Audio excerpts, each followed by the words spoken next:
Travis Alexander lived his life like a man on the rise. Friends described him as charismatic, driven, and deeply rooted in his faith.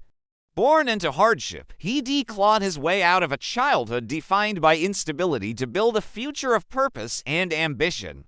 By 2008, Travis had established himself in Mesa, Arizona, as a motivational speaker and salesman. He had a tight-knit group of friends, a promising career, and dreams of building a family of his own. He was the type of man who radiated confidence, yet inside his house on 11428 East Queensboro Avenue, cracks were forming in that carefully built life. And those cracks had a name, Jodi Arias. When Travis met Jodi at that prepaid legal conference in Las Vegas back in 2006, it was like fireworks went off. Seriously, she was stunning and had this charming vibe that just drew him in. For Jodi, it was nothing short of electrifying. She wasn't just intrigued, she was totally captivated. Within just a few days, they were practically glued to each other. It was wild. Fast forward a few months, and Jodi made a huge leap. She converted to Mormonism, diving headfirst into the faith that meant so much to Travis. It was like she was reshaping her whole identity just to align with his, which is a big deal, right? You can really feel the intensity of their connection. Their relationship really started to show some cracks pretty quickly, didn't it? Friends couldn't help but notice how intense Jodi was like. She just couldn't seem to give Travis any space at all. It was almost like she was everywhere in his life, popping up uninvited at his hangouts and inserting herself into every little thing he did. Imagine trying to have a guy's night, and there's Jodi right there, making it all about her. When Travis tried to set some boundaries, like asking for a little alone time, Jodi just blurred those lines without a second thought, acting like it was no big deal. It's tough to watch, honestly, because you can see how this could spiral out of control. What do you think? Can relationships survive when one person just won't let go? Every time he tried to break things off, she had this uncanny ability to worm her way back in. It was this wild cycle of passion and chaos. One moment they were in the middle of a blowout argument, and the next, they were back together, rekindling that fiery intimacy. It was like they were glued together, unable to fully detach, even when it was clear how toxic things had gotten. It's just exhausting, right? Travis confided to friends that Jodi frightened him. He described her as a stalker, saying she slashed his tires, hacked into his accounts, and even snuck into his home through the doggy door. He told people he was done with her, but always, somehow, she reappeared. He once wrote in an email that dating Jodi was the worst mistake of my life, yet there was a pull, whether guilt, temptation, or the allure of her obsession that made him unable to sever the tie completely. By 2008, Travis was trying harder to move forward. He wanted stability, marriage, a woman he could proudly build a family with. He began seeing other women, even preparing to take one, Mimi Hall to Kankan that June. Jodi, however, couldn't accept her displacement.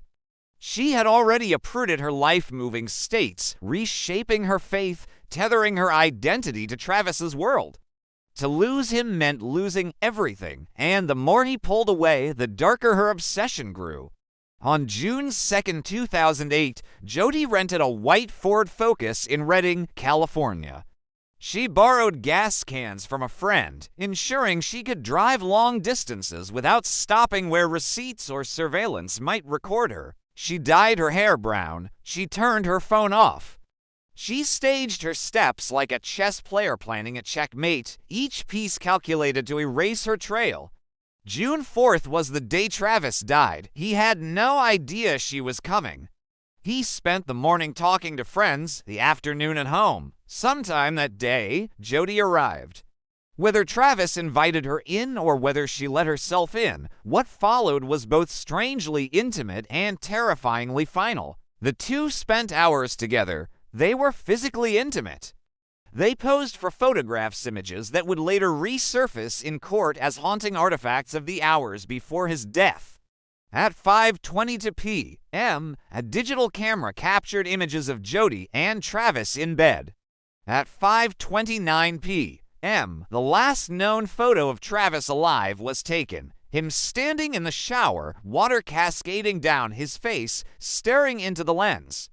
Just moments later, everything changed. The attack began suddenly, savagely. Jodi stabbed Travis in the chest, puncturing his heart, but that was only the beginning.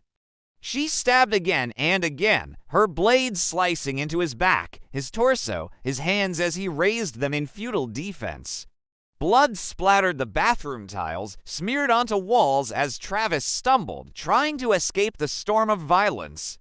He staggered out of the shower, crawling toward the hallway, leaving behind crimson handprints as his strength drained. But Jodi followed. She slashed his throat from ear to ear, so deep it nearly severed his head. And when his body collapsed, lifeless, she delivered the final act, a gunshot to the head. The brutality of it defied comprehension. 27 stab wounds, a slit throat, a bullet. It wasn't just murder, it was annihilation. Jodi attempted to clean up. She dragged Travis back to the shower, leaving a smear of blood across the tiles. She deleted photos from the camera, though she missed some, including the last eerie shot of Travis alive and a blurred, accidental image taken during the attack itself. She washed off, discarded bloody clothes, and fled. Days passed. Travis's friends grew concerned when he didn't answer calls, missed appointments, and failed to board his flight to Cancun.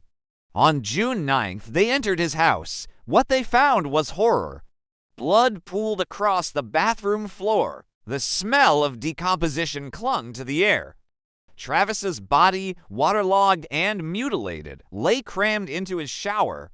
The crime scene told investigators a chilling story. Blood evidence traced Travis's desperate crawl. Photographs recovered from the camera showed a timeline of the day, including his final moments. Suspicion immediately pointed to Jodi. At first, she denied even being there. Then she claimed masked intruders broke in and killed Travis, sparing her. Finally, backed into a corner by evidence too damning to deny, she admitted killing him but insisted it was self-defense, claiming Travis had been abusive, controlling, and violent. Yet the wounds, the premeditation, the staging and all told a different truth. The trial of Jodi Arias became a cultural phenomenon. Every detail was broadcast, the salacious texts, the intimate photos, the gruesome forensic evidence. The public was transfixed, watching as Jodi shifted masks, at times meek, at times seductive, at times coldly detached. Prosecutors painted her as a calculating killer. The defense tried to cast her as a broken woman driven by fear. But the crime scene photographs, the relentless overkill, and Jodi's own contradictions undermined her story. In 2013, Jodi Arias was convicted of first-degree murder. The jury couldn't agree on the death penalty, and she was sentenced instead to life in prison without parole. Even now, the case leaves scars. For Travis's family, the pain of his death is unrelenting. For the public, the case remains a symbol of obsession at its most destructive a relationship, so toxic it ended not just in heartbreak, but in one of the most brutal murders in modern memory. The most haunting image endures: Travis in the shower, staring into the camera, seconds before Jodi attacked. A man alive, unknowing, framed in the last still photograph of his life.